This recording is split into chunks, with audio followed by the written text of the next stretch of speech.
નમસ્કાર દર્શક મિત્રો, હું છું એન્કર અર્પિતા પટેલ. દેશભરના તાજા અને સચોટ સમાચાર આપણી ભાષામાં જોવા માટે A1 અભિપ્રાય ન્યૂઝમાં આપનું હાર્દિક સ્વાગત છે.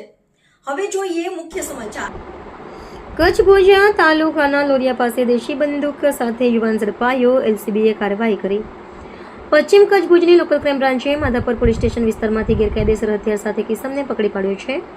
પોલીસ મહાનિરીક્ષક ચિરાગ કોરડી અને પશ્ચિમ કચ્છ પોલીસ અધિક્ષક વિકાસ કુંડાની સૂચના હેઠળ અસામાજિક પ્રવૃત્તિઓ પર રોક લગાવવા ખાસ ઝુંબેશ હાથ ધરવામાં આવી છે. આ અનુસંધાને એલસીબીના પીએસઆઈ એમએચ શિનોલના માર્ગદર્શન હેઠળ સ્ટાફ ભુજ તાલુકા વિસ્તારમાં પેટ્રોલિંગમાં હતો. તે દરમિયાન લોરિયા ગામના બસ સ્ટેશન પાસે મળેલી ખાનગી બાતમીના આધારે પશ્ચિમ બાજુના ખેતરો તરફ જતા કાચા રસ્તા પર તપાસ હાથ ધરવામાં આવી હતી. તપાસ દરમિયાન એક શંકાસ્પદ ઈસમ મળી આવ્યો હતો.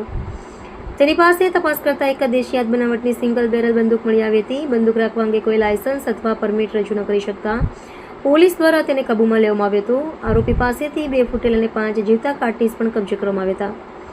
આ બનાવ અંગે માધાપર પોલીસ સ્ટેશનમાં આર્મ્સ એક્ટ કલમ 25(1)(b)(a) તથા જીપી એક્ટ કલમ 135 હેઠળ ગુનો નોંધાવી આરોપી અને મુદ્દામાલ પોલીસને સોંપવામાં આવ્યો છે.